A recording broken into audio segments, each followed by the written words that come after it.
After about 1 week of discussion about how mid the new Mario Tennis Fever game is, and how the overwhelming belief around the game is that it doesn't offer enough to justify the brand new $70 price tag that Nintendo is running with, we get the earliest bit of sales data for how it launched in Japan, and it's not looking good. Based off of Famitsu Sale, the only Mario Tennis game that sold fewer units at launch than Mario Tennis Fever was Mario Tennis for the Virtual Boy. Yeah, even Ultra Smash managed to sell more than Mario Tennis Fever. Now, in fairness, given the digital splits, Mario Tennis Fever might be just ahead of Ultra Smash, but as I've stated in the past, if you have to use Wii U numbers in order to make your game look more successful, that's a very bad sign. Now obviously, Mario Tennis Fever is the sequel to Mario Tennis Aces, which launched on the Switch 1, both basically launching in the second calendar year of their console's lifecycle. Interestingly enough, both Mario Tennis Aces and Mario Tennis Fever launched on their respective consoles with roughly 4.4 million units sold in Japan. So when Mario Tennis Aces launched on the Switch 1, there were 4.4 million consoles sold in Japan, and likewise with Mario Tennis Fever, there are 4.4 million consoles sold in Japan. Switch 1 versus Switch 2.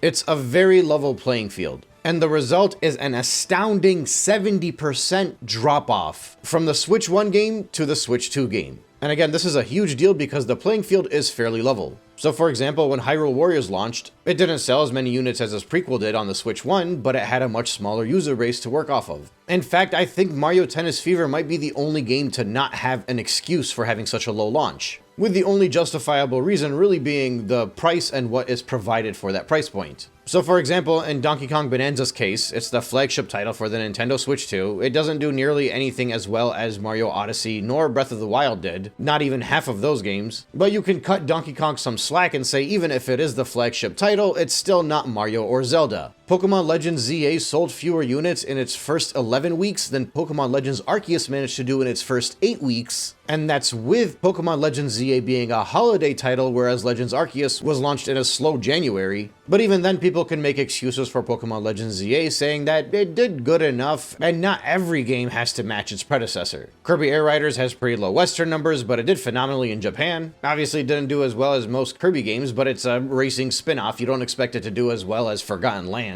Whereas on the other hand, Metroid Prime 4 did very poorly in Japan, but its Western sales, if the rumors around the internet are to be believed, managed to reach 1 million copies sold if you combine the Switch 1 and the Switch 2 version. And Hyrule Warriors, even though it dropped off in comparison to its previous game, it still did hit 1 million in its first quarter. But now with Mario Tennis Fever, I don't know that there's any optimistic way to look at it. There seems to be a weird belief. I'm hearing people say that it has positive word of mouth, so that could carry it forward. But that's gotta be an algorithmic thing, man, because I have not seen anything positive about this game. There's been a few Nintendo channels that have tried to hype it up, but even then they moved on pretty quickly. The launch just kind of came and went, and it's only been 1 week. In fact, I've seen more of the opposite, people suggesting that the game might be worth it if it wasn't at $70. And Nintendo's track record indicates that they will not be dropping that $70 price point, especially after Pokemon Pokopia launches in a couple weeks and does gangbusters in Japan. But anyway, even the reviews for Mario Tennis Fever kind of indicate that it's just there. It's a mid-game with mid-scores. And you're gonna need better than that to justify a higher price tag. Now, very importantly, I think this game is still going to be very profitable for Nintendo, because if you're looking at the title, you can tell they didn't really spend much on this game. Outside of Donkey Kong, most of the character models look more like their last-gen counterparts instead of the updated models that we saw in Mario Kart World. We've all seen all of the videos of the reused animations in this title, and so many people have put the titles side by side and tried to guess which one is which between this one and Aces, and it seems to always be a toss-up. So I highly doubt Nintendo spent all that much money on this title. And that will also be a very big reason why the price of this title will never go down. I think it's part of the premium attitude that Nintendo has for this generation. They want to artificially inflate the value of everything by never dropping the price. And they probably figured that the price the game is currently set at is worth losing a few people. Now, I think in general, they're losing a lot more than they expected, especially in Western markets. Although honestly, with this game specifically, it seems like even in Eastern markets, people are going to be a lot more careful about the games they're going to buy if Nintendo keeps these high prices. But while I think this game is still going to be profitable for Nintendo, I genuinely think if this pattern continues with Mario Tennis and like the same drop-off that we saw in this launch weekend in Japan is extrapolated worldwide, I highly doubt they expected it to be this low. But I actually think it might be even worse than the data suggests. Now, obviously, keep in mind these are physical numbers. With digital splits, it'll be a little bit higher, but the digital splits in Japan are not like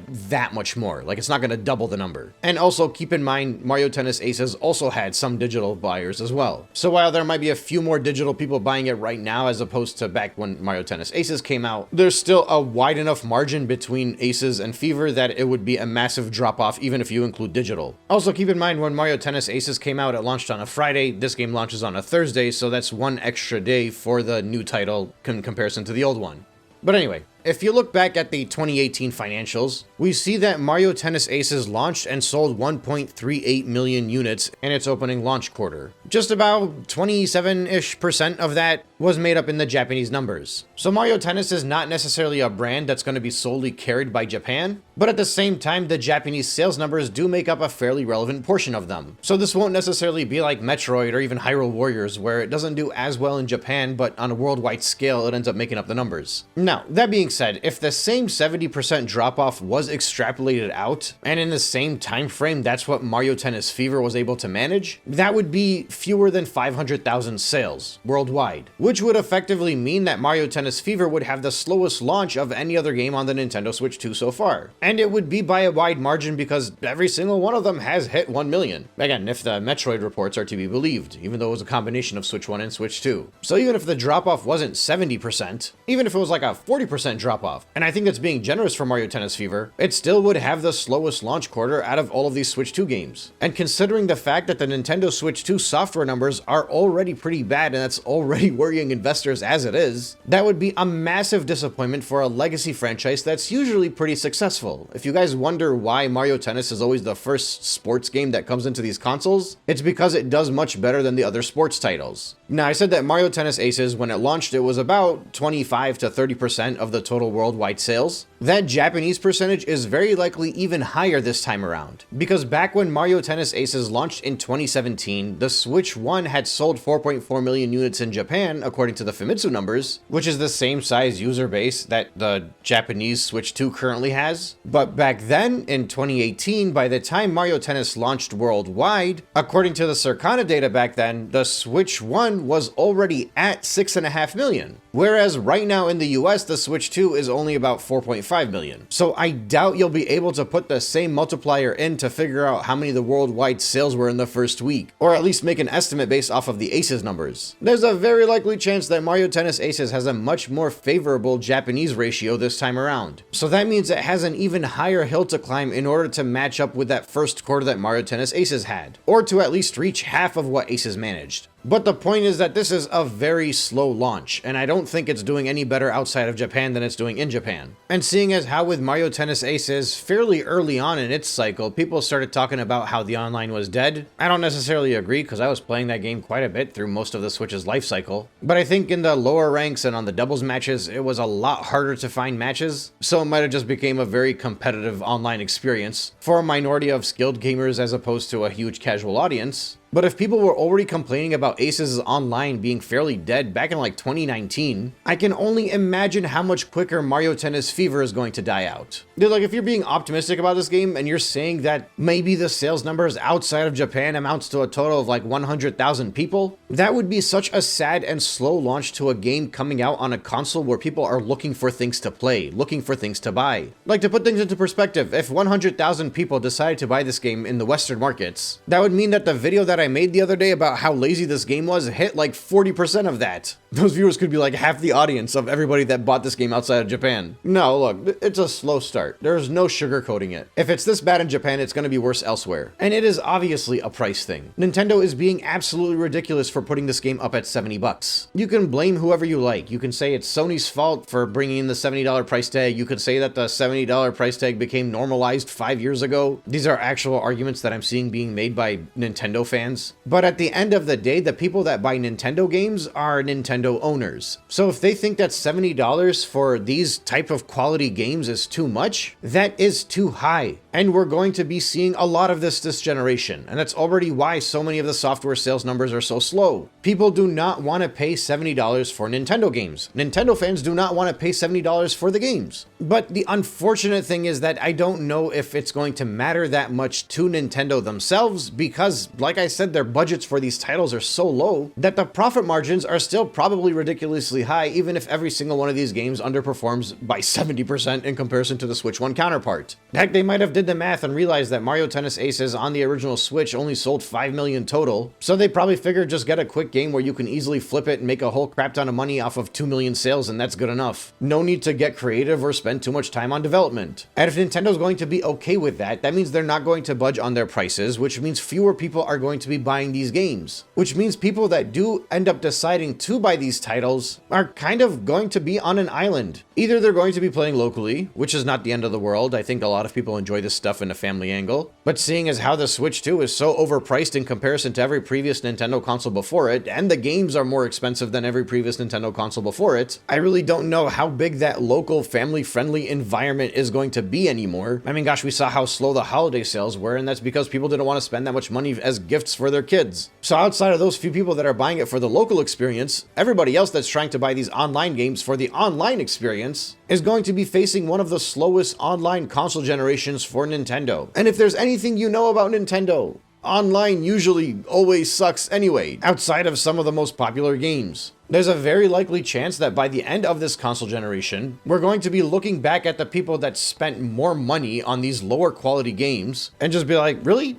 You're one of the few people that decided to spend $70 on that? And it's just going to amplify the meme about hardcore Nintendo fans willing to spend anything on something that's not worth it. At least back during the Switch 1 generation, when that was happening, you had 5, 10 to 20 million people around you that were doing the same thing. This time it's going to be like 2 million of you, and more than half of them is going to be in Japan. Look, at the end of the day, I don't know what Nintendo's goals are from a unit sales angle, but I do know that if they want more sales, they're really going to have to look into their pricing strategy for these games. Especially because as more games come out and there's more competition between different titles on the Switch, more of these mid-tier games are going to struggle. Right, I think it's very likely that there are people in Japan who are thinking to themselves they don't want to buy Mario Tennis because Pokopia is coming out soon. The new Yoshi game is supposed to be launching soon, and that's going to be $70. That's going to be a sad launch at $70. And what's worse is that if Nintendo's going to try to get more money out of these games, they're not going to make a discount. Instead, they're going to be like, hey, we just add some stuff on there and get a few people to spend an extra 10 to 20 bucks on DLC. Or one time a year, maybe 3 years down the line, they'll knock off 10% of the price. Optimistically speaking, you might be able to get these games at $60 in a few years from now. See, this is why I made that video about the variable pricing a few days ago. Mario Tennis Fever, and I argue potentially even Kirby before that, would have been the perfect games to sell for less than 70 bucks. I'd say 40 or 50 bucks, but even at 60 bucks, at least that would show that Nintendo is doing something variable. But really, all signs are indicating that a huge reason why they've pushed the $80 price tag as much as they have, whether it's through Mario Kart World or through all of the Switch 2 edition games,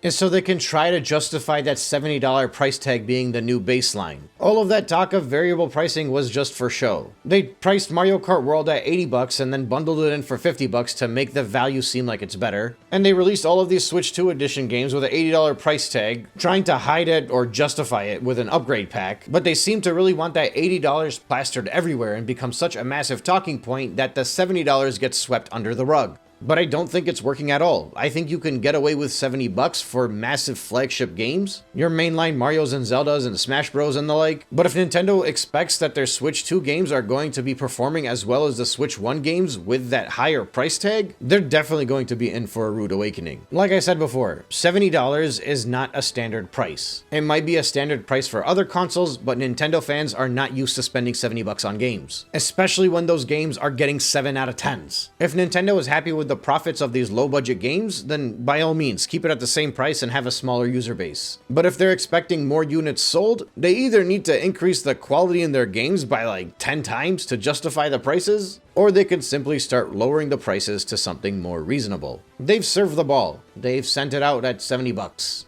Fans have voted with their wallets and smacked it right back into Nintendo's hands. The ball is now in their court. They can either go for the overhead smash and have their Switch 2 games be winners, or they can go for the simple volley, and we can just do the same song and dance for the entirety of the console generation. Judging by the fact that Xenoblade Chronicles X was just released as a Switch 2 edition upgrade, which I'll probably make a whole separate video on that alone, especially since they're asking people once again to pay money for just a performance and visual bump, and that's a game that came out less than a year ago. I think at least for now, it's clear that Nintendo's just going to be going for those easy rallies. Low effort, milk as many dollars as you can with zero cost. The modern Nintendo way.